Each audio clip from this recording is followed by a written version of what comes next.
இப்ப செங்கோட்டையன் இவ்வளவு தூரம் எடுக்கிறதுக்கு காரணம் பேக்ரவுண்ட்ல வேற யாருன்னா இருக்கிறாங்களா? இப்ப செங்கோட்டையன் அவர்கள், ஓபிஎஸ் அவர்கள் அவங்க எல்லாமே பார்த்தோம்னா இந்த எப்பவுமே இந்த டாமினன்ட் ரோலை பிளே பண்ண மாட்டாங்க. இப்ப செங்கோட்டையன் அவர்கள் இந்த விஷயம் எல்லாம் பண்றாருல, இதனால யாருக்கு லாபம் வரும்னு நினைக்கிறீங்க? இபிஎஸ் அவர்கள் இறங்கி வரவே முடியாது. அப்படி இறங்கி வந்தா மீடியா என்ன சொல்லும்? பயந்து வழிக்கு வந்துட்டாரு, செங்கோட்டையன் அவர்கள் காரியத்தை சாதிச்சிட்டாரு. யாருமே இது வரைக்கும் எனக்கு சந்திக்கலன்ட்டு சொன்னாரு இல்ல எம்ஜிஆர் பர்த்டே அப்ப யாரு? இபிஎஸ்.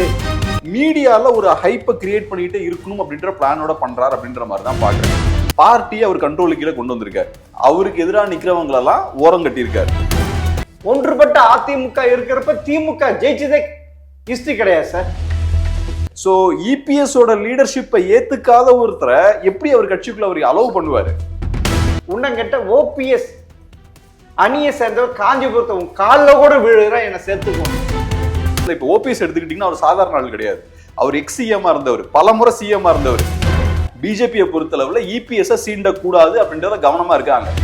2026 அப்ப அரசியலே நீங்க இல்லாம போவீங்க, இபிஎஸ் இல்லாம போயிடுவாரு. அதிமுகவை டம்மி ஆக்கணும், அதனுடைய பவர் குடிக்கணும், அப்பதான் நம் திமுக வெற்றி பெறும்ட்டு ஸ்டாலினுடைய மூவ் இதுல இருக்கலாம் இல்ல சார்?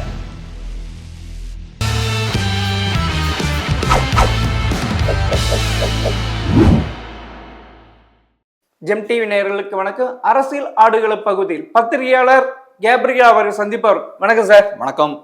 என்ன சார், செங்கோட்டையன் கொளுத்தி போட்டுட்டாரு எடப்பாடிக்கு எதிராக? பெருசா ஒன்றும் கொளுத்தி போடலன்னு நினைக்கிறேன். என்னன்னா எதிர்பார்த்த விஷயம் தான், பெருசு சர்ப்ரைசிங்கான விஷயம் எதுவும் பேசல. அவர் என்ன சொல்லியிருக்காரு, ஒன்றுபட்ட அதிமுக அப்படின்ற பாயிண்ட் தான் அவர் திரும்ப பேசுறாரு. இது புதுசு கிடையாது. ஏற்கனவே சசிகலா அவர்கள், டிடிவி அவர்கள், ஓபிஎஸ் அவர்கள், அப்புறம் இன்னும் நிறைய பேரும் இதே விஷயத்த பேசியிருக்காங்க. ஆனா இதுல முக்கியமான ட்விஸ்ட் என்னன்னா 10 நாள் கெடு. அந்த விஷயம் முக்கியமான ஒரு பாயிண்ட். அதுக்கப்புறம் அவர் என்ன சொல்றாரு, அந்த 10 நாளைக்குள்ள நீங்க செய்ய வேண்டிய விஷயங்களை செய்யலைன்னா ஒற்றை கருத்து உள்ளவங்க நாங்கெல்லாம் சேர்ந்து ஒன்றிணைவோம் அப்படின்ற ஒரு பாயிண்ட் அவர் சொல்றாரு. ஸோ அதுக்கு ஒரு முக்கியத்துவம் இங்க இருக்கு அப்படின்ற மாதிரி பார்க்கிறேன். ஆனா இப்ப இபிஎஸ் அவர்கள் இறங்கி வருவாரா, இந்த 10 நாள் கெடுவை அவரு சீரியஸா எடுப்பாரா அப்படின்னு கேட்டா, இதுக்கு முன்னாடி இதே அழுத்தத்தை வேற நிறைய தலைவர்கள் போட்டிருக்காங்க. சசிகலா அவர்களும் இதே கோரிக்கையை வச்சு அழுத்தம் போட்டாங்க, டிடிவி ஓபிஎஸ் எல்லாம் போட்டாங்க. ஸோ அவங்கெல்லாம் அழுத்தம் போடும் போதும் இபிஎஸ் அவர்கள் பின் வாங்கல. ஸோ இப்ப செங்கோட்டையன் அவர்கள் புதுசா இப்ப போட ஆரம்பிச்சிருக்காரு. செங்கோட்டையன் அவர்களோட இந்த அழுத்தத்துக்கும் இபிஎஸ் அவர்கள் பின் வாங்க மாட்டார் அப்படின்ற மாதிரி தான் பாக்குறேன். சார், நீங்க ஓபிஎஸ் போட்ட அழுத்தத்துக்கும் சசிகலா போட்ட அழுத்தத்துக்கும் டிஃபரன்ஸ் இருக்குல்ல? இருக்கு. இவர் எம்ஜிஆர் உடைய ஏறக்கூடிய 53 வருஷமா இதுல பயணிச்சுட்டு இருக்கா சார். ஒரு சாஃப்டான கேரக்டர். இது வரைக்கும் யாருமே அதிர்ந்து பேசுறது இல்லை. இன்னும் கேட்டா அதிமுகவில் இருக்கின்ற எல்லாருமே கருணாநிதி குடும்பத்தை எவ்வளவு கழுவி ஊத்தும். ஆனா இது வரைக்கும் இவர் ஊத்தல சார். அப்போனா இதுல உண்மை இருக்குல்ல? அங்கதான் பிரச்சனையா இருக்குன்ற. நீங்க சொன்ன மாதிரி ஒரு சாஃப்ட் கேரக்டரா இருக்காரு. ஒரு ரஃப்பான கேரக்டரா இருந்தாருன்னா இன்னும் ஸ்ட்ராங்கான அழுத்தம் போட முடியும். இப்ப செங்கோட்டையன் அவர்கள், ஓபிஎஸ் அவர்கள் அவங்க எல்லாமே பார்த்தோம்னா இந்த எப்பவுமே இந்த டாமினன்ட் ரோலை பிளே பண்ண மாட்டாங்க இல்லையா? இப்ப ஓபிஎஸ் அவர்கள் எப்பவுமே இன்னொருத்தவங்களோட ஒரு ஜூனியர் பார்ட்னரா தான் இருந்திருக்காரு. ஆமா சார். ஜெயலலிதா அவர்களுக்கு ஒரு ரைட் ஹேண்டா இருந்திருக்காரு, இபிஎஸ் அவர்களுக்கு ஒரு ரைட் ஹேண்டா இருந்திருக்காரு. செங்கோட்டையன் அவர்களும் அதே மாதிரி ரொம்ப அக்ரெசிவான பொலிட்டிக்ஸ் பண்ணக்கூடிய இண்டிவிஜுவல் கிடையாது. ரெண்டாவது இன்னொன்னு, நீங்க 10 நாள் கெடு அப்படின்னு நீங்க போடுறீங்கன்னா இபிஎஸ் அவர்கள் இறங்கி வரவே முடியாது. அப்படி இறங்கி வந்தா மீடியா என்ன சொல்லும்? பயந்து வழிக்கு வந்துட்டாரு, செங்கோட்டையன் அவர்கள் காரியத்தை சாதிச்சிட்டாரு, அழுத்தம் போட்டு இபிஎஸ் வழி கொண்டு தான் சொல்லுவாங்க. இப்ப தேர்தல் நடக்கிற சமயத்துல அதிமுக இது ஆயிடும்ல சார்? ஆமா, ஏன்னா அங்க உள்ளுக்குள்ளே 2ஆம் கட்ட தலைவர் எல்லாருமே புகஞ்சுக்கிட்டு இருக்காங்கல்ல. அது எப்படி உங்களுக்கு தெரியும்? சார் எல்லாருக்குமே அப்படின்னு சார் சொல்றாரு. இவர் எடுத்ததுலாம் நான் பிடிச்ச முசலுக்கு 3 காலு. பாஜகவும் அதிமுக கூட்டணி சேர்ந்ததுப்ப ஓபிஎஸ் அது முடிஞ்சு போன கதை. அதே டிடிவி தினகரன் அது என்டிஏ கூட்டணி பார்த்துக்கோ அப்படிதானே சொல்லிட்டு இருந்தாரு. இப்ப அதே மாதிரி இல்ல இப்ப போட்டு உடைச்சிட்டாரு இல்ல. 2024, 21 இது 6 பேர் போய் சந்திச்சு போட்டு வெட்ட வழிய போட்டுட்டாரு இல்ல சார்? யாருமே இது வரைக்கும் எனக்கு சந்திக்கலன்ட்டு சொன்னாரு இல்ல எம்ஜிஆர் பர்த்டே அப்ப யாரு? இபிஎஸ். இல்ல இப்ப செங்கோட்டையன் அவர்கள் சைட்ல இருந்து ஒரு ஆர்கியூமெண்ட்டை முன்வைக்கிறார். இந்த மாதிரியான ஒரு மீட்டிங் நடந்தது அப்படின்ற பாயிண்ட்டை பேசுறார். இது செங்கோட்டையன் பாயிண்ட் ஆஃப் வியூல இருந்து மட்டும்தான் நம்ம பார்க்கணும். இபிஎஸ் பாயிண்ட் ஆஃப் வியூல என்ன நடந்து நமக்கு தெரியாது, எக்ஸாக்டா என்ன பேசினாங்கன்னு தெரியாது, அதுக்கான ஆடியோ வீடியோலாம் நம்ம பார்க்கல. ஸோ செங்கோட்டையன் அவர்கள் ஒரு இன்ஃபர்மேஷனை அவரு முன்வைக்கிறார். ஸோ என்னோட பாயிண்ட் என்னன்னா, இப்ப செங்கோட்டையன் அவர்கள் இந்த விஷயம் எல்லாம் பண்றாருல, இதனால யாருக்கு லாபம் வரும்னு நினைக்கிறீங்க? யாருக்கு சார்? திமுகவுக்கு தான் லாபம். திமுகவுக்கு தான் லாபம். செங்கோட்டையன் அவர்கள் ஒரு சீசன் பொலிட்டீஷியன், எக்ஸ்பீரியன்ஸ்டான பொலிட்டீஷியன், அவருக்கும் இது தெரியும். தெரிந்தும் ஏன் இதை பண்றார் அப்படின்றதான் முக்கியமான கேள்வி. ரெண்டாவது இன்னொரு விஷயமும் சொல்றேன். செங்கோட்டையன் அவர்கள் இதை மீடியால ஒரு ஹைப்பை கிரியேட் பண்ணிட்டு இருக்கணும் அப்படின்ற பிளானோட பண்றாரு அப்படின்ற மாதிரி தான் பாக்குறேன். ஏன்னா முடிச்சிடறேன். சில நாட்களுக்கு முன்னாடி அவர் இதை பேசுறாரு. 5ஆம் தேதி நான் ஓப்பனா பேசுவேன், விஷயங்களை போட்டு உடைப்பேன் அப்படின்ற மாதிரி பேசுறாரு. ஸோ அன்னையில இருந்தே இது ஒரு பேசு பொருளா இருக்கு. அப்புறம் 5ஆம் தேதி வந்தாச்சு. 5ஆம் தேதி வந்ததுக்கப்புறம் என்ன சொல்றாரு? 10 நாள் கெடு. இப்ப மீடியா என்ன பண்ணுவாங்கன்னா, இன்னொரு 5 நாள் இதை பேசிக்கிட்டு இருப்பாங்க. அதுக்கப்புறம் அந்த 10 நாள் கெடு வருது இல்ல, அதுக்கு முன்னாடி கவுண்ட் டவுன் ஆரம்பிச்சிருவாங்க. 5 நாள் இருக்கு, 4 நாள் இருக்கு, 3 நாள் இருக்கு, 2 நாள் இருக்குன்னு பேச ஆரம்பிச்சிருவாங்க. அப்புறம் 10 நாள் கெடு முடிஞ்சதுக்கு அப்புறம் வேற ஏதாவது பண்ணுவார் இல்லையா, அப்புறம் அதுக்கும் ஹைப் கொடுப்பாங்க. ஸோ இப்போ என்னன்னா, இந்த சீரியல்லாம் பார்த்தோம்னா ஒரு எபிசோட் முடியும் போது ஒரு ஹைப் கொடுப்பாங்கல்ல, ஒரு சஸ்பென்ஸ் வைப்பாங்கல்ல, அந்த மாதிரி ஒரு மெகா சீரியல் மாதிரி இதை கண்டினியூஸா கொண்டு போய்கிட்டே இருக்காரு. இதுல இருந்து அது, அதுல இருந்து இதுன்னு கொண்டு போறாரு. அப்படி கொண்டு போக முடியாது இப்ப கால சூழ்நிலை. இன்னும் சட்டமன்ற தேர்தலுக்கு 7 மாசம் தான் இருக்கு. ரைட். அப்படி இருக்கிறப்ப இபிஎஸும் இறங்க வேண்டிய கட்டாயத்துல இப்ப ஆயிடுச்சு இல்ல, இதுக்கு எப்படி இபிஎஸ் இறங்குவார்? முதல்ல இப்ப நம்ம புரிஞ்சுக்க வேண்டிய விஷயம் என்னன்னா, இந்த ஒரு இபிஎஸ் அவர்களோட ரீசன்ட் விக்டரி என்னன்னு பார்த்தோம்னா, ஒரு வெற்றி என்னன்னு நம்ம பார்த்தோம்னா, பார்ட்டியை அவர் கண்ட்ரோலுக்கு கீழே கொண்டு வந்திருக்காரு. அவருக்கு எதிராக நிக்கிறவங்களெல்லாம் ஓரம் கட்டியிருக்காரு. ஸோ இப்போ நான் அதை சொல்லும் போது யாரெல்லாம் ஓரம் கட்டியிருக்காரு? ஓபிஎஸ் ஓரம் கட்டியிருக்காரு, சசிகலா அவர்களை ஓரம் கட்டியிருக்காரு, டிடிவி அவர்களை ஓரம் கட்டியிருக்காரு. யாரெல்லாம் இபிஎஸ் சேலஞ்ச் பண்றாங்களோ அவங்க எல்லாத்தையும் ஓரம் கட்டியாச்சு. இப்ப நீங்க என்ன சொல்றீங்க? திரும்பி அவங்களெல்லாம் உள்ள விடணும்னு சொல்றீங்க. சோ இப்ப இது கரெக்டா தப்பான்னு நான் உள்ள போல. ஆனா இப்ப இபிஎஸ் பாயிண்ட் ஆஃப் வியூல இருந்து பாத்தீங்கன்னா, நான் இவ்வளவு நாள் கஷ்டப்பட்டு அவங்களெல்லாம் ஓரம் கட்டி பார்ட்டியை என் கண்ட்ரோல் கீழே கொண்டு வந்திருக்கேன். திரும்ப அவங்கள உள்ள கொண்டு வந்தா எனக்கு என்ன லாபம் தானே அவர் பாப்பாரு. சரி சரி. ஆனா வெற்றி, அதிமுகவுடைய வெற்றி என்ன சார்? தொடர்ந்து தோல்வியில தானே சந்திச்சுட்டு வர்றாரு. அதுவும் எப்பயுமே அதிமுக கண்டினியூட்டா 10 வருஷமா எதிர்கட்சியா இருந்தது கிடையாது.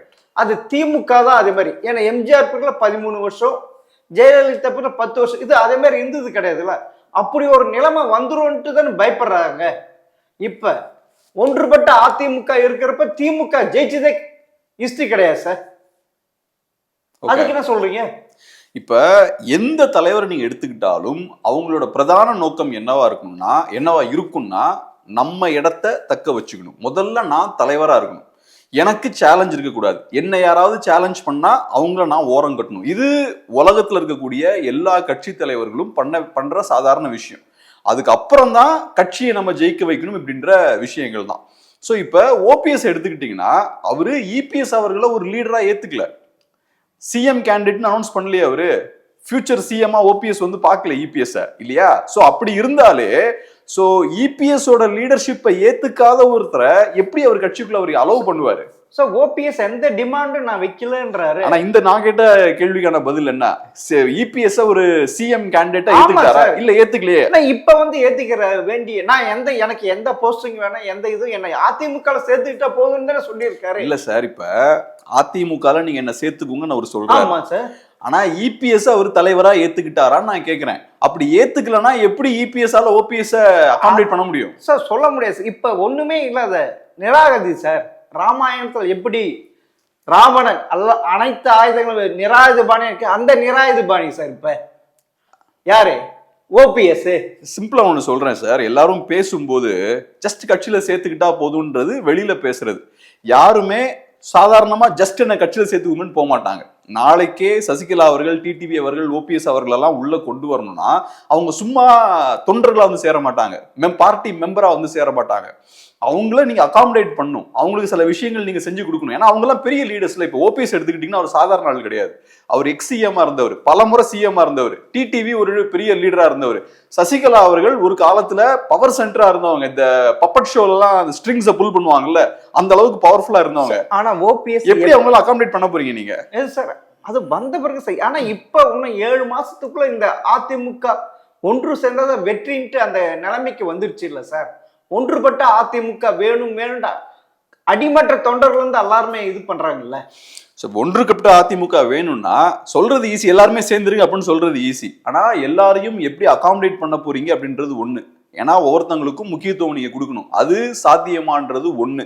ரெண்டாவது, இபிஎஸ் அவர்களோட வெற்றியே என்னன்னா இவ்வளவு நாட்களா இருக்கக்கூடிய பிரச்சனைகளெல்லாம் கொஞ்சம் கொஞ்சமா கம்மி பண்ணி பார்ட்டியை அவரோட ஃபுல் கண்ட்ரோலுக்கு கீழே கொண்டு வந்திருக்காரு.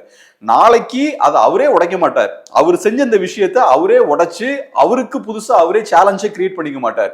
நான் சொன்னது போல சசிகலா அவர்களா இருக்கலாம், டிடிவி அவர்களா இருக்கலாம், ஓபிஎஸ்ஆ இருக்கலாம், இவங்க எல்லாமே இபிஎஸ் சேலஞ்ச் பண்ற ஸ்ட்ரென்த் உடைய தலைவர்கள். சோ அத அவர் விரும்ப மாட்டார் அப்படின்றத. டிடிவி வர மாட்டார் சார், ஏன்னா அவர் தனியா கட்சி ஆரம்பிச்சு போயிட்டார் சார்.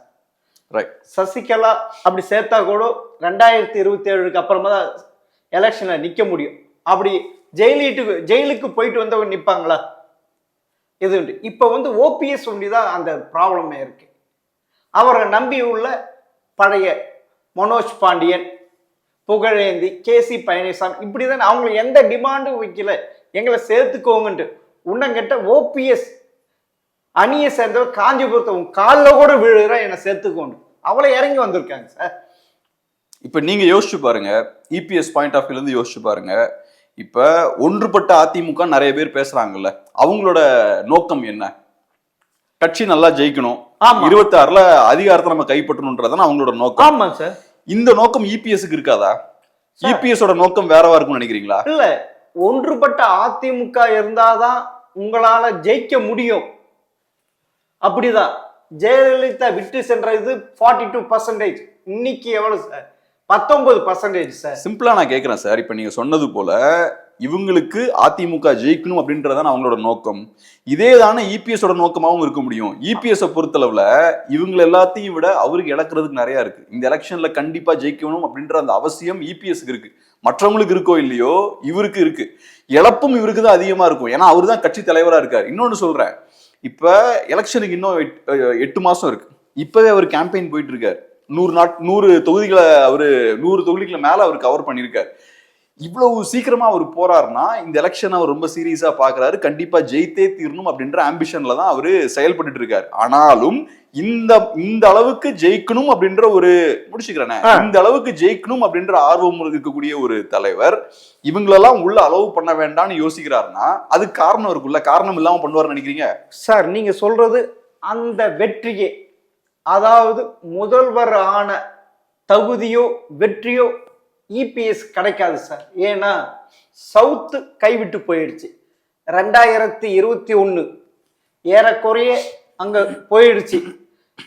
ஏன்னா அந்த இடத்துல 6 தொகுதி தான் வின் பண்ணாங்க, 60 தொகுதியில. ஏறக்குறைய டிடிவி தினகரனால 23 தொகுதி ஸ்பாயில் ஆச்சு. 2024 பாராளுமன்ற தொகுதியில 7 தொகுதியில டெபாசிட் போயிடுச்சு. அதுல 5 வந்து சவுத்து. அப்படி இருக்க முக்குளத்தோர் ஓட்டு இப்ப தேவைப்படுது. நைனா நாகேந்தர் இருந்துட்டா வந்துருமா? சிம்பிளா நான் ஒண்ணு சொல்றேன் சார், இப்ப 26ல ஏடிஎம்கே ஜெயிப்பாங்களா, நல்லா பெர்ஃபார்ம் பண்ணுவாங்களா, அதெல்லாம் எனக்கு தெரியாது. ஆனா இப்ப நம்ம பேசிட்டு இருக்க விஷயம் என்னன்னா, இபிஎஸ் அவர்கள் ஏன் இந்த கட்சிக்கு வெளியே இருக்கவங்கள உள்ள சேர்த்துக்க மாட்டேங்கிறார் அப்படின்ற விஷயத்த கேட்டீங்க. அதுக்கு பின்னாடி காரணம் இருக்கு. நீங்க சொன்னீங்கல்ல, நிறைய கணக்குகள்லாம் சொன்னீங்கல்ல. ஆமா சார். இந்த கணக்குகள்லாம் என்ன உங்களை விட அரசியல் இருக்கவங்களுக்கு தெரியும் இல்லையா? தெரியுமா தெரியாதா? கண்டிப்பா அவங்களுக்கு தெரியும். சோ இதெல்லாம் தெரிஞ்சுதான் அவர் அதை பண்ணல. சோ நான் சொல்ல வர விஷயம் என்னன்னா, கரெக்டோ தப்போ அவருக்கு சில காரணங்கள் இருக்கு. அவர் இன்னைக்கு பார்ட்டியோட தலைவரா இருக்காரு. ஸோ ஏடிஎம்கேன்ற பார்ட்டி அவர் கண்ட்ரோல்ல இருக்கணும்ன்றது அவரோட பிரதான எண்ணமா இருக்கும். ஸோ அப்படி இருக்கும்போது நம்மளை சேலஞ்ச் பண்ணக்கூடிய ஆட்களை கட்சிக்குள்ள அலோவ் பண்றத அவரு விரும்ப மாட்டார். ரெண்டாவது, இப்ப நீங்க சவுத்தை பத்தி பேசுனீங்க இல்லையா, அது அப்கோர்ஸ் இப்ப நம்ம கிட்ட இருக்க டேட்டா வச்சு பார்த்தா நீங்க சொன்ன விஷயங்கள் கரெக்ட். ஆனா இப்ப என்ன ஆகுதுன்னா, 21ல நடந்த விஷயங்கள் இருக்கு இல்லையா, அதே இது 26ல நடக்குமான்றது ஒரு கேள்விக்குறி. ஏன் நான் சொல்லிடுறேன். இப்ப 21 பொறுத்தளவுல ஏடிஎம்கேவுக்கு டபுள் ஆன்டி இன்கம்பன்சி, இப்ப டிஎம்கேவுக்கு ஆன்டி இன்கம்பன்சி இருக்கு. ரெண்டாவது, தேவர் கம்யூனிட்டியோட வாக்குகள் 21ல ஓபிஎஸ் அவர்களுக்கு, அப்புறம் இவங்க டிடிவிக்குலாம் போகுது. 24ல ஓபிஎஸ்க்கு போகுது. ஆமா சார். 21ல இவங்களுக்குலாம் போகுது. டிடிவி தினகரன் அவர்களுக்குலாம் போகுது. ஆனா இப்ப அந்த வாக்குகள் அங்க போகுதுன்னா அவங்களுக்கு ஒரு எதிர்பார்ப்பு இருக்கும்ல, நமக்கு அதிமுகல ஸ்பேஸ் கிடைக்கல, சோ புதுசா ஒரு அரசியல் சக்தி உருவாக்கணும்னு தான் ஓட்டு போடுறாங்க. அது நடந்துதா? நடக்கல. சோ இப்ப டிடிவி அவர்கள், ஓபிஎஸ் அவர்களால நமக்கு ஒரு ஸ்பேஸை கிரியேட் பண்ண முடியல, பொலிட்டிக்கல் ஸ்பேஸை கிரியேட் பண்ண முடியல. சோ திரும்ப திரும்ப அங்கேயே ஓட்டு போட்டுருக்க மாட்டாங்க, வேற பொலிட்டிக்கல் பார்ட்டிஸுக்கு மூவ் ஆக பிளான் பண்ணுவாங்க. ஆனா முக்குளத்தோர் அந்த சமுதாய ஓட்டு எப்பயுமே அதிமுகவுடைய எம்ஜிஆர்ல இருந்து அந்த இது சார், அவங்க எப்பயுமே மாறினது கிடையாது. இப்பதான் 2021 2024 அவங்கள கொஞ்சம் கொஞ்சமா இது பண்றதுனால அது போச்சு. இப்ப நீங்க அங்க எடுத்தீங்கன்னா வெஸ்ட் ஜோன் கொங்கு மண்டலம், அங்க பாத்தீங்கன்னா அங்க செந்தில் பாலாஜி இருக்காரு, முத்துசாமி இருக்காரு, இப்ப செங்கோட்டையன் இது வீக் இது பண்ற, அங்கேயும் அண்ணாமலை இருக்கிறார், அங்கேயும் வீக் ஆகுது இல்ல. ஏறக்குறைய 53 தொகுதி அங்க வின் பண்ணாங்க. தெரியல, எனக்கு வீக் ஆகுதான்னு தெரியல. ஏன்னா இப்ப ஒண்ணு கமல்ஹாசன் ஃபேக்டர் டிஎம்கேக்கு அட்வான்டேஜஸா இருந்தது 21-19லலாம். கமல்ஹாசனோட ஃபேக்டர் வந்து, ஏன்னா கமல்ஹாசன் ஓட்ட பிரிச்சார். கமலஹாசன் டிடி தினகரன் மெயினா பிரிச்சாரு. நான் வெஸ்ட் சொல்றேன், கொங்கு பகுதியை பொறுத்தளவுல கமல்ஹாசன் அங்க ஓட்ட பிரிச்சாரு. ரெண்டாவது அங்க 24 பொறுத்தளவுல அலைன்ஸும் இல்ல, ஏடிஎம்கே தனியா பிஜேபி தனியா நின்னாங்க. இன்னைக்கு அவங்களுக்கு கமல்ஹாசன் ஃபேக்டர் கிடையாது. ரெண்டாவது ஸ்பிளிட் ஆகிருந்த ஆன்டி டிஎம்கே ஓட்ஸ் இப்ப ஒன்னு சேர போகுது, பிஜேபியும் ஏடிஎம்கேவும் சேர போறாங்க. சோ கொங்கு பகுதியை பொறுத்தளவுல என்னோட கணிப்பு என்னன்னா ஏடிஎம்கேவுக்கு நல்ல வாய்ப்புகள் இருக்கு. ஏன்னா இப்ப கமல்ஹாசன் ஃபேக்டரும் இல்ல, ரெண்டாவது ஏடிஎம்கே பிஜேபி ஓட்ஸும் கன்சாலிடேட் ஆகுது.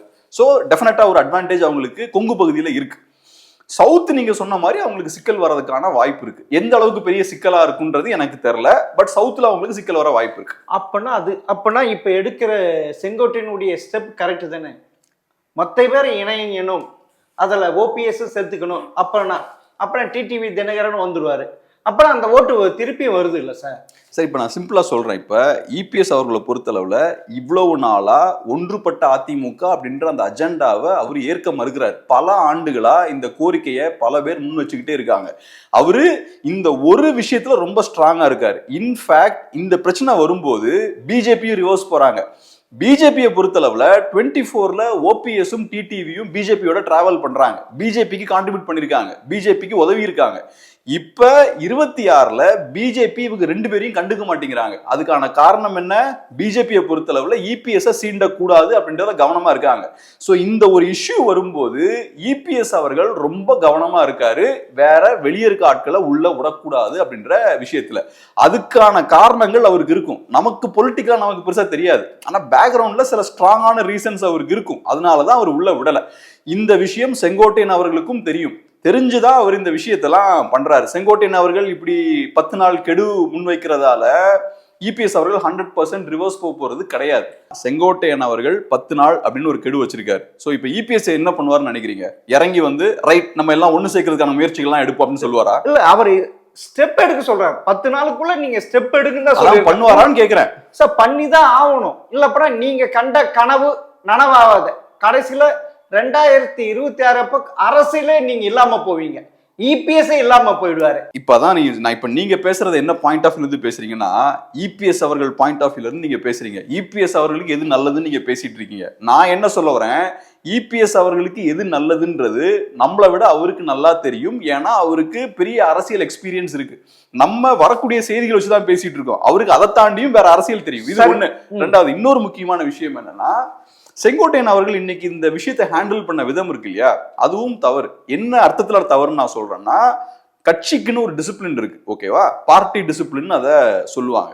இப்ப கட்சியோட தலைமை ஒரு ஸ்டாண்ட் எடுக்கிறாங்கன்னா அந்த தலைமையோட ஸ்டாண்டுக்கு உட்பட்டு தான் தொண்டர்கள் செயல்படணும், மற்ற தலைவர்கள் செயல்படணும். கட்சி ஒரு ஸ்டாண்ட் எடுக்கும், அந்த ஸ்டாண்டை மீறி அதுக்கு எதிரான ஒரு ஸ்டாண்டை நான் எடுப்பேன், அதை பப்ளிக்கா போய் நான் சொல்லுவேன்னா அது கட்சியோட தலைமையை நீங்க டைரக்டா சேலஞ்ச் பண்றீங்க. அது கரெக்டான ஒரு விஷயம். நான் முடிச்சுக்கிறேன். இந்த மாதிரியான விஷயத்த ஜெயலலிதாவும் அலோவ் பண்ண மாட்டாங்க, எம்ஜிஆரும் அலோவ் பண்ண மாட்டாங்க, ஸ்டாலினும் அலோவ் பண்ண மாட்டாரு, கருணாநிதி அவர்களும் அலோவ் பண்ண மாட்டாங்க. முதல்ல முடிச்சுக்கிறேன். முதல்ல இந்த பார்ட்டி டிசிப்ளினை மீறி செயல்பட்டது முதல்ல ஃபர்ஸ்ட் மிஸ்டேக். இன்னொரு விஷயம் சொல்றேன். செகண்ட் மிஸ்டேக் என்னன்னு பார்த்தோம்னா, 10 நாள் கெடு அப்படின்னு நீங்க சொல்றீங்க இல்லையா, அது செகண்ட் மிஸ்டேக். எந்த ஒரு லீடரும் நீங்க 10 டேஸுக்கு டைம் கொடுத்து இதை செய்யணும்னு சொன்னீங்கன்னா அதை செய்ய மாட்டாங்க. அப்படி செய்யறாங்கன்னா அங்க செங்கோட்டையன் ஸ்ட்ராங்கா தெரிவாரா, இபிஎஸ் ஸ்ட்ராங்கா தெரிவாரா? செங்கோட்டையன் சொல்லி இபிஎஸ் வழி கொண்டு தரன்ற மாதிரி தான் ஆகும். சோ அதை அவரு பண்ண மாட்டார். நிஜமாவே பண்ணணும்னு நினைச்சா கூட 10 நாள் கெடு நீங்க சொன்னீங்கன்னா ஒருத்தர் இறங்கி வரமாட்டார். சரி சார், நீங்க இல்ல இவங்களாம் சேர்க்க மாட்டாரு இப்படிலான்ட்டு. அதே எம்ஜிஆர் எஸ்டி சோமசுந்தர் இருந்தாரு, எம்ஜிஆருக்கு எதிராக கவர்னர் கிட்ட ஊழல் பட்டியல் கொடுத்தாரு. அப்படி இருந்து தனி கட்சி ஆரம்பிச்சாரு. அப்படி இருந்து அவரை திருப்பி ஒன்னா செத்துட்டார் சார். அதே மாதிரி 1989 அதிமுக இரண்டாக உடையும் போது ஜானகி பக்கம் ஆரம் வீரப்ப இருந்தாரு, பண்டுற்றி இருந்தாரு, அவங்களெல்லாம் செத்துக்கிட்டாங்க சார். இப்ப நான் அது சொல்றேன். இப்ப நான் எது பெஸ்ட் லீடர்? நீங்க சொல்றீங்க, நீங்க கன்ஃபியூஸ் பண்ணிக்கிறீங்க. நீங்க கன்ஃபியூஸ் பண்ணிக்கிறீங்க. இப்ப நான் எம்ஜிஆர் அவர்களையும் ஜெயலலிதா அவர்களையும் எங்க கொண்டு வரேன்னா, அவங்க கட்சி தலைமையில் இருக்கும்போது அவங்க எடுக்கக்கூடிய நிலைப்பாட்டுக்கு எதிராக இன்னொருத்தர் ஒரு பிரஸ் மீட் வச்சு அந்த ஸ்டாண்டுக்கு எதிரான ஒரு ஸ்டாண்ட் எடுத்தா யாருமே ஏத்துக்க மாட்டாங்க. எந்த தலைவரும் அதை ஏத்துக்க மாட்டாங்க. சோ நான் வேற ஒரு பாயிண்ட் ஆஃப் வியூ சொல்றேன். இப்ப நீங்க சொல்ற விஷயத்துக்கு வருவோம். நீங்க சொல்ற விஷயம் என்னன்னா, எம்ஜிஆர் அவர்கள் நிறைய பேர் அகாமடேட் பண்ணிருக்காரு, வெளியே போன நாட்டுல கொண்டு வந்திருக்காரு, அதே மாதிரி ஜெயலலிதா அவர்கள் கொண்டு வந்திருக்காங்க அப்படின்ற மாதிரி சொல்றீங்க. இப்ப அதுக்கும் இதுக்கும் வித்தியாசம் என்னன்னா, இங்க இருக்கக்கூடிய பிரச்சனை என்னன்னா, இவங்க எல்லாருமே இபிஎஸ் சேலஞ்ச் பண்ணுவாங்க. இன்னைக்கும் அவங்க ஸ்டாண்ட்ல இருந்து மாறிட்டாங்கன்னு தெரியாது நமக்கு. அவங்க இன்னைக்கும் ஒன்னு சேரலாம்னு சொல்றாங்களே தவிர இவங்க எல்லாருமே இபிஎஸ் ஓட லீடர்ஷிப்பை ஏத்துக்கிட்டாங்கன்னு தெரியாது. ஆனா இப்ப எம்ஜிஆர் அவர்கள்கிட்ட வந்து சேரும் போதும் சரி, ஜெயலலிதா அவர்கள்கிட்ட வந்து சேரும் போதும் சரி, அவங்க எல்லாமே அவங்களோட லீடர்ஷிப்பை ஏத்துக்கிட்டு வந்தாங்க. இப்ப ஓபிஎஸ் அவர்கள் பேசும்போது கிளியரா அந்த இடத்துல அவர் ஒரு ஃபுல் ஸ்டாப் வைக்கிறார். அங்க அவர் ஓப்பனா சொல்ல. செங்கோட்டையன் அவர்களுமே இபிஎஸ் ஓட பேரை யூஸ் பண்ணல, அந்த பதவியோட பேரை தான் அவரு யூஸ் பண்றாரு. சோ இவங்களோட ஸ்டாண்ட் என்ன நமக்கு தெரியலையே. அப்புறம் இன்னொன்னு சொல்றேன், டிடிவி தினகரன் அவர்கள் பேசும்போது அவர் என்ன சொல்றாருன்னா, பத்திரிகையாளர்கள் கேட்கறாங்க நீங்க என்டிஏல இருக்கீங்களா இல்லையான்னு கேட்கறாங்க. அதுக்கு அவர் என்ன பதில் சொல்றாரு? அது பாரதிய ஜனதா நயினார் நாகேந்திரன் சொல்லணும்னாரு. நயினார் நாகேந்திரன் தான் அதை கேட்கணும் அப்படின்ற விஷயத்த சொல்றாரு. சோ இவரு டிடிவி தினகரன் அவர்கள் நிஜமாவே அவருக்கு இபிஎஸ் கிட்ட சங்கடம் இருந்தா இபிஎஸ் அவர்கள் அட்டாக் பண்ணும். அங்க அட்டாக் பண்றது நயினார் நாகேந்திரன் அட்டாக் பண்றாரு. ஆமா சார், அவருடைய கூட்டணியில இருக்காரு, என்டிஏ கூட்டணி இருக்காரு. சோ நான் எதுக்கு இதை சொல்றேன்னா, அப்ப டிடிவி தினகரன் அவர்கள் உள்ள வரல அப்படின்றத எப்படி நம்ம இபிஎஸ் ஓட மிஸ்டேக்கா எடுத்துக்க முடியும்? எப்படி சார்? அப்படி கிடையாது. இப்ப வந்து இபிஎஸ் மிஸ்டேக் அவர் சில கெடு வச்சிருப்பாரு. ஏன்னா அமித்ஷா என்ன சொன்னாரு, அதிமுக உள்கட்சி விவகாரங்கள் நான் தலையிட மாட்டேன்ட்டு சொல்லிட்டாரு. கரெக்ட், புரியுதுங்களா? அதே மாதிரி இப்ப வந்து எப்பயுமே பாஜகவுக்கு இப்ப எது பெனிஃபிட்டோ அதுதான் பார்ப்பாங்க. Simple sir. இப்ப டிடிவி தினகரன் அவர்கள் என்டிஏ அலையன்ஸ்ல தான் இருந்தார், இப்ப இல்லையா? அதுக்கு அவரு சைட்ல இருந்து வைக்கப்படக்கூடிய ஒரு வருத்தம் தெரிவிக்கிறாரு, சங்கடத்தை தெரிவிக்கிறார். என்ன சொல்றாரு? வெளியே போறப்ப அவரு அட்டாக் பண்றது யார் அட்டாக் பண்றாரு? இபிஎஸ் இல்ல, அவர் அட்டாக் பண்றது நயினார் நாகேந்திரனை. சோ என்டிஏ அலையன்ஸ்ல இருந்து வெளியே வர்றதுக்கு முன்னாடி அவரு நயினார் நாகேந்திரன் அவர்கிட்ட கேளுங்கன்னு சொல்றாரு. சோ அப்ப அவருக்கு பிரச்சனை இபிஎஸ் ஓட இல்ல, பிஜேபியோட இருக்குன்ற. ஆமா சார், ஆமா உண்மைதான். நீங்க சொன்ன மாதிரி மறைமுகமா வேற அர்த்தங்கள் இருக்கலாம், அதுல இருக்கலாம். ஆனா நமக்கு ஓப்பனா தெரியுது என்னன்னா, அவரு டைரக்டா ஃபிங்கர் எங்க பாயிண்ட் பண்றாருன்னா, விரல யாரை நோக்கி பாயிண்ட் பண்றாருன்னா பிஜேபி நோக்கி தான் பாயிண்ட் பண்றாரு. சார் அதே டிடிவி தினகரன் தான் அதிமுகவும் பிஜேபியும் அலைன்ஸ் வரப்ப இது வரவேற்கிற, வேணுமானால் நான் அதிமுக பிரச்சாரம் செய்யற, நாங்க போட்டியிட அவ்வளவு இறங்கி வந்தார் சார். அது எல்லாமே கரெக்ட் சார். ஆனா டிடிவி தினகரன் அவர்கள் என்டிஏ அலையன்ஸ்ல இருந்து வெளியேறாரு. வெளியேறும் போது அதுக்கு வெளியேறதுக்கு முன்னாடி அவரு பிஜேபி நோக்கி சில கேள்விகளையும் கேட்கிறாரு. சோ அவருக்கு சங்கடம் ஏடிஎம் கிட்ட இல்ல, பிஜேபி கிட்ட தானே இருக்கு. அவர் என்ன திரும்ப நினைச்சாரு, அதிமுக வந்துருச்சு, நம்ம திருப்பி ஒன்னா சேர்ப்பாங்க, ஓபிஎஸ் எல்லாம் இதுன்ட்டு அப்படி ஒரு கணக்குல வச்சிருந்தார் சார். ஆனா பாஜகவுடைய நடவடிக்கை பார்த்தா எல்லாமே அவங்கள அகைன்ஸ்டா இருந்தது. இங்க ஜி.கே. வாசன், ஜி.கே. மூப்பனாருடைய டெத் ஆனிவர்சரிக்கு அவர் கூப்பிடவே இல்லை சார். ஏசி சண்முகம் கூப்பிடுறாங்க சார், விஜயகாந்த் கட்சி கூப்பிட்டாங்க சார், அவங்க அலையன்ஸ்ல இருந்து கூப்பிடவே இல்லை சார். அதெல்லாம் பாக்குறாரு இல்ல, ஓ நம்மளெல்லாம் இது பண்ணி கட்டுறாங்க இதுன்ட்டு அப்படி ஒரு. சரி சார், இப்ப வந்து செங்கோட்டையன் இவ்வளவு தூரம் எடுக்கிறதுக்கு காரணம் பேக்ரவுண்ட்ல வேற யாருன்னா இருக்கிறாங்களா? தெரியல, பேக்ரவுண்ட்ல ஃபோர்கிரவுண்ட்ல யார் இருக்காங்கலாம் தெரியல. ஏன்னா நம்மலாம் சாமானிய மக்கள், நமக்கு ஒன்றும் பெரிய சோர்ஸும் கிடையாது. ஆனா நான் ஒரு விஷயம் கிளியரா சொல்றேன், செங்கோட்டையன் அவர்களோட செயல்பாடுகள் இருக்குல்ல, இப்ப ஏற்கனவே ஒரு 4-5 நாளா ஒரு பேசு பொருளா இருக்கார். இப்ப இந்த பிரஸ் மீட்டுக்கு அப்புறம் இன்னும் ஒரு 10 நாளா அவர் பேசு பொருளா இருக்க போறார். அந்த 10 நாள் கெடு முடிஞ்சதுக்கு அப்புறம் அவர் ஏதாவது செஞ்சாருன்னா அதுக்கப்புறமும் அவர் ஒரு பேசு பொருளா இருக்க போறார். சோ செங்கோட்டையன் அவர்களோட இந்த செயல்பாடு யாருக்கு லாபகரமா அமையும் பாத்தீங்கன்னா திமுகவுக்கு தான் லாபகரமா அமையும். ஏன்னா இப்ப இபிஎஸ் அவர்கள் ஒரு சைட்ல கேம்பெயின் போயிட்டு இருக்காரு, செங்கோட்டையன் அவர்கள் பேரலா அவர் கேம்பெயின் போகும்போது அவர் இந்த விஷயத்தெல்லாம் பண்றாரு. சோ மீடியா அட்டென்ஷன் யாருக்கு கிடைக்கும்? செங்கோட்டையனுக்கு தான் கிடைக்கும். ஏற்கனவே இபிஎஸ்க்கு முக்கியத்துவம் கொடுக்கல மீடியா, இப்ப இதுவும் பண்ண ஆரம்பிச்சாச்சுன்னா இந்த பக்கம் செங்கோட்டையனை தான் ஃபோக்கஸ் பண்ணுவாங்க. இது நம்பர் 1. நம்பர் 2 என்னன்னா, இப்ப நான் ஏற்கனவே சொன்ன மாதிரி அதிமுகவோட தலைவர் நான் தான் இபிஎஸ் எஸ்டாப்ளிஷ் பண்ணிட்டார். அது ரொம்ப ஆண்டுகள் கஷ்டப்பட்டு தான் எஸ்டாப்ளிஷ் பண்றார். இப்ப திரும்பவும் செங்கோட்டையன் இந்த போர்க்குடியை தூக்கும் போது என்ன ஆகும்னா, அதிமுகவுக்குள்ள குழப்பம் இருக்கு, இபிஎஸோட லீடர்ஷிப் ஸ்ட்ராங்கா இல்ல, சோ அதிமுக வீக்கா இருக்கு அப்படின்ற ஒரு இமேஜ், ஒரு தோற்றத்தை அது ஏற்படுத்தும். சோ அந்த மாதிரியான ஒரு தோற்றத்தை ஏற்படுத்தினாலும் அதுவும் அதிமுகவுக்கு லாபம் இல்ல, பேக்ஃபயர் ஆகும், திமுகவுக்கு லாபம். சோ நடக்கக்கூடிய விஷயங்களை வச்சு பார்க்கும்போது செங்கோட்டையன் அவர்களோட செயல்பாடு அதிமுகவுக்கு டேமேஜ் ஏற்படுத்துது, திமுகவுக்கு லாபம் தருது. அப்பனா நீங்க சொல்றது பாத்தீங்கன்னா, நான் இவ்வளவுதான் சொல்றேன், வேற எதுவுமே சொல்லலாம். செங்கோட்டையன் வந்து திமுகவை இயக்கலாம், பிஜேபியும் இயக்கலாம். ஏன்னா சென்ட்ரல்ல போயிட்டு நிர்மலா சீதாராமன் பார்த்திருக்காரு, அமித்ஷாவை பார்த்திருக்காரு, நான் போய் பார்த்ததுன்னு ஒத்துட்டு இருக்காரு. அப்பனா இப்ப வந்து ஓபிஎஸ் மூலமாக இப்படி ஒரு இது அதிமுகவை டம்மி ஆக்கணும், அதனுடைய பவர் குடிக்கணும், அப்பதான் நம் திமுக வெற்றி பெறும்ட்டு ஸ்டாலினுடைய மூவ் இதுல இருக்கலாம் இல்ல சார்? இப்ப என்ன வேணாலும் இருக்கலாம், அது எனக்கு தெரியல. நான் ஏற்கனவே சொன்ன மாதிரி நமக்கு பெரிய தலைவர்களோட எல்லாம் தொடர்பு கிடையாது. நம்ம நடக்கிற விஷயங்களை வச்சு பாக்குறோம். செங்கோட்டையன் அவர்களோட செயல்பாடுகளால யாருக்கு லாபம்னு பாத்தீங்கன்னா திமுகவுக்கு தான் லாபம். இது திமுக விரும்பி வேண்டி பண்றாங்களா இல்ல செங்கோட்டையன் அவரா இதை பண்றாரா அதெல்லாம் நமக்கு தெரியாது. அதை தெரிஞ்சுக்கிற அளவுக்கு பெரிய க்ளோஸான நெட்வொர்க்லாம் நமக்கு எதுவும் கிடையாது, தொடர்புகள்லாம் நமக்கு கிடையாது. நம்ம நடக்கிற விஷயத்த சொல்றோம். செங்கோட்டையன் அவர்கள் செய்யக்கூடிய இந்த விஷயத்தால திமுகவுக்கு லாபம் தான்றத சின்ன குழந்தை கூட சொல்லும். இது சாதாரணமான ஒரு அடிமட்ட எல்லாமே அதுதானே விரும்புறாங்க. ஒன்றுபட்ட அதிமுக இருந்தா ஈஸியா திமுக வெற்றி பெறலாம்னு நினைக்கிறாங்க சார். அதான் இது எடுக்கிறாரு. 2ஆம் கட்டத்தாலே அலையறோம் இதுதானே. இப்பதானே ஒருத்தர் இது பண்ணுவாங்க. நீங்க அப்படி இருக்கிறப்ப செங்கோட்டையன் எடுக்கிற தப்பு அதிமுக தோப்போம், திமுக ஜெயிக்கும்ன்றது. ஆனா இவ செங்கோட்டையன் எடுக்கிற மொத்தம் ஒண்ணு சேர்ந்தா ஜெயிக்க. நான் வந்து செங்கோட்டையனோட அரசியல் நிலைப்பாடு தப்பு அப்படின்லாம் நான் சொல்ல வரல. அவருக்கு என்ன கரெக்ட்னு படுதோ அதை அவரு பண்றாரு. நான் சொல்றதெல்லாம் என்னன்னா, அவரோட இந்த அரசியலால இப்ப கையில் எடுக்கக்கூடிய இந்த பிரச்சனை இருக்கு இல்லையா, இதால யாருக்கு லாபம் அப்படின்ற கணக்கு மட்டும் தான் நான் போடுறேன். திமுகவுக்கு தான் லாபம். ஒண்ணு, செங்கோட்டையன் முன்னிக்கக்கூடிய இந்த கோரிக்கை இருக்குல்ல, இந்த கோரிக்கையை இபிஎஸ் ஏத்துக்க மாட்டார். இது சிம்பிளான விஷயம். சரி, இப்ப இது ஏத்துக்கலன்னா 2026 எடப்பாடி அவர்கள் அரசியலிருந்து காணாமல் போயிடுவார். அது நம்ம பிரச்சனை இல்ல சார், அவர் பிரச்சனை, இபிஎஸ் பிரச்சனை. நம்ம எதுக்கு அதை பத்தி கவலை? சரி சார், பொறுத்து இருந்து பார்ப்போம் சார். நீங்க சொல்றது செங்கோட்டையின் எடுத்த நடவடிக்கை தவறானது, அது அதிமுகவுக்கு பேக்ஃபயர் ஆகலாம், திமுகவுக்கு வெற்றியை தரலான்னு சொல்றீங்க சார். பொறுத்து இருந்து பார்ப்போம் சார். மிக்க நன்றி. நன்றி நன்றி.